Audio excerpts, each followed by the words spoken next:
13e édition de cette année, donc 13e édition des Médiévales du Grand Pic Saint-Loup. On attend à peu près 10 000 personnes, c'est le nombre de personnes qu'on a attendu l'année dernière sur l'ancienne édition à Saint-Gély-du-Fesque. Et donc voilà, là on est sur pas mal de monde déjà qui sont arrivés dans la cité. Les animations ont pris place, les troubadours et les saltimbanques ont déjà joué pas mal de fois. On va pas tarder à pouvoir regarder le spectacle des fauconniers. Donc pour l'instant tout est en place, tout se déroule bien. On a un petit peu de vent avec nous, mais bon, le beau temps est là, donc tout se passe bien. Saint-Martin-de-Londres donc, se situe sur la route en fait, qui monte dans les Cévennes, hein, sur la route de Ganges, donc après le village de Saint-Gély-du-Fesque. Saint-Martin-de-Londres se situe côté nord du Pic Saint-Loup. C'est un village donc, assez remarquable puisqu'on a vraiment un cœur de village médiéval avec notamment une très belle église romane que je vous invite à aller visiter. Donc c'est vraiment un village très typique et très marqué du Grand Pic Saint-Loup.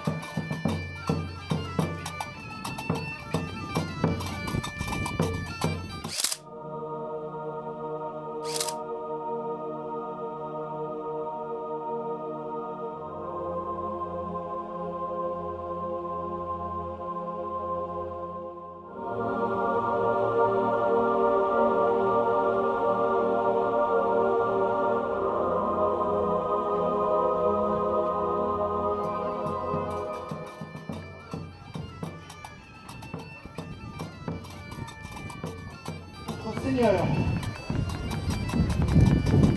au nom de Saint-Michel et au nom de Saint-Georges, Pic Saint-Loup, Pic Saint-Loup, Pic Saint-Loup. Mettez un genou à terre.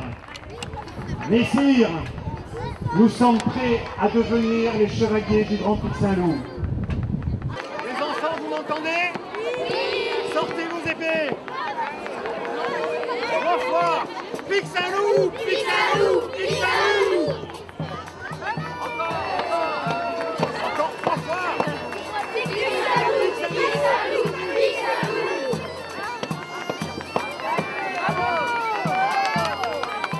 L'édition des Médiévales à Saint-Martin devait se dérouler ici même l'année dernière et puis donc on a été obligé de repousser donc à cette année puisque comme vous le voyez derrière moi le centre du village a été donc tout refait, la voirie, la place de la Fontaine, donc c'est pour ça que oui on bénéficie en plus d'un centre de village neuf.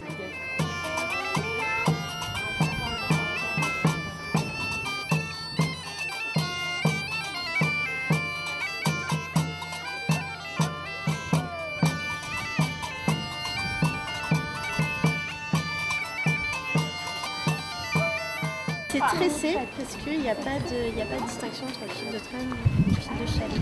En fait, il change de rôle l'un à l'autre.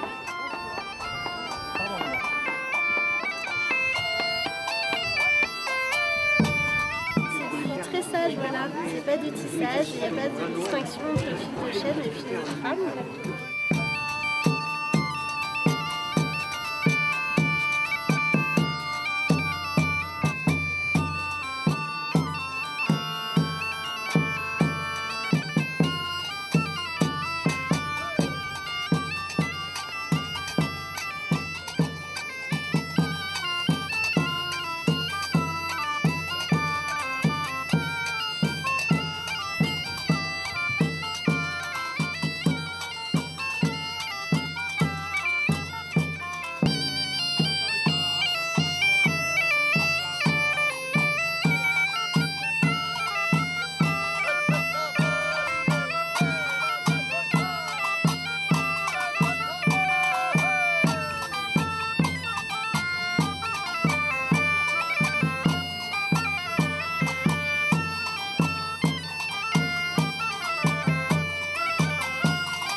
San Juan, sempre a correr, ven Santa Maria. Il faut savoir que nous, on s'y prend 6 mois à l'avance, hein, donc on travaille sur l'organisation de la médiévale depuis le mois de décembre. Et puis après, au fur et à mesure que ça avance, ça s'intensifie au niveau organisation. Et sur la journée en elle-même, donc on a 22 à 25 placiers qui gèrent tous les parkings, puisque les parkings, c'est vraiment un pôle très important pour faire stationner tout ce monde et qu'il n'y ait pas de contraintes au niveau des flux de circulation.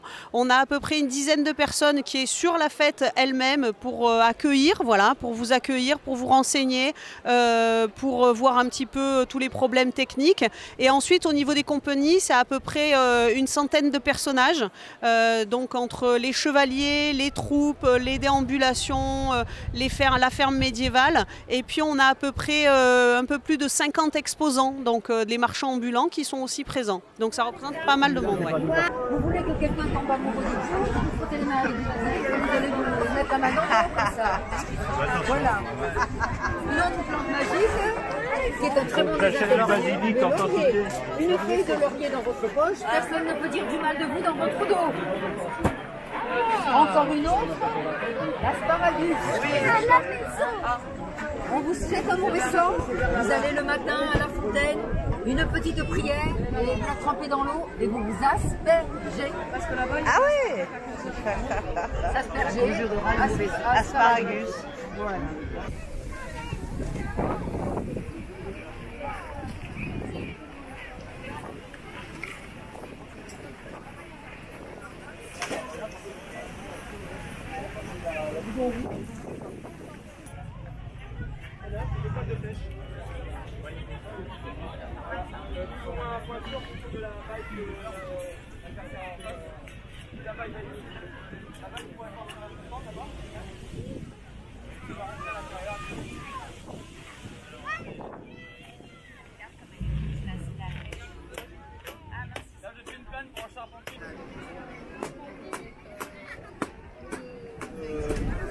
Pas forcément de donner la vérité sur le Moyen-Âge parce qu'on l'a pas, mais d'essayer d'apporter de la curiosité. Ouais. Si on arrive à ce que les gens s'intéressent, soient curieux, aillent peut-être plus loin, se renseigner, voir des musées, voir d'autres choses, c'est qu'on a gagné. C'est qu'on a gagné. On n'est pas des historiens, on n'est pas des professionnels, on est juste des passionnés. Des passionnés, c'est le mot. Ouais. Voilà, et on a envie de partager notre passion avec tous ceux qui viennent nous voir. Donc c'est vraiment ça l'objectif. C'était vraiment les grands seigneurs qui pouvaient en avoir.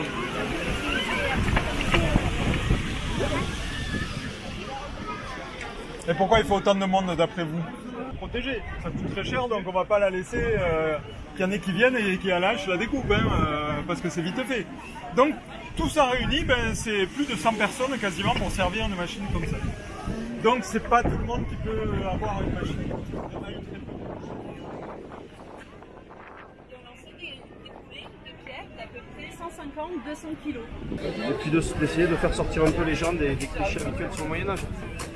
Si on arrive à ce qui sort d'ici en disant finalement au Moyen-Âge c'était pas si sale que ça, finalement c'était pas juste des batailles, des famines, des maladies, c'est qu'on a réussi quoi. C'est qu'on a réussi à intéresser et à rendre curieux les gens.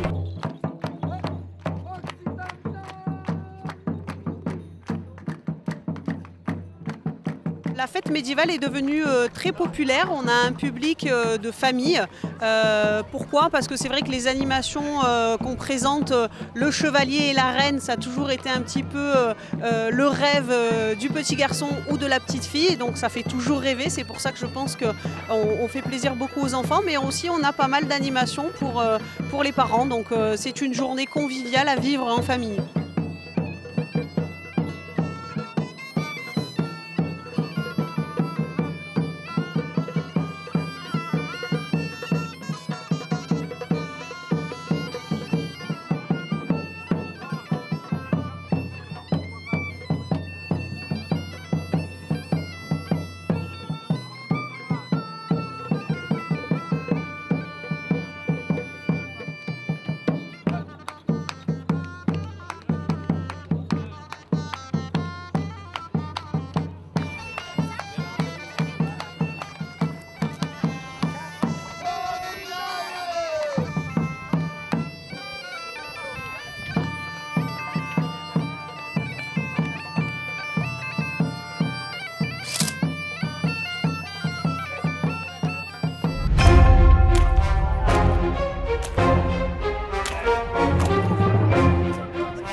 Qu'est-ce qu'on peut dire sur une telle organisation? Beaucoup de stress, beaucoup de temps pour le faire. Vous êtes motivé depuis 6 mois.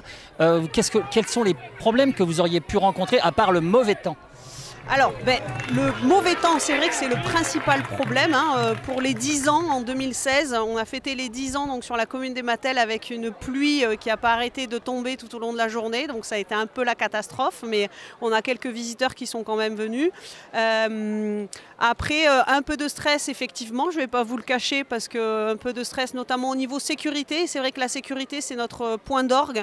Donc on essaye de travailler en étroite collaboration avec la gendarmerie, les pompiers, on a un dispositif de Croix-Rouge de secours qui est présent. On a une agence de sécurité avec 10 agents qui sont présents aussi. Donc c'est vraiment un pôle qui est très important et qui prend du temps sur toute cette logistique-là.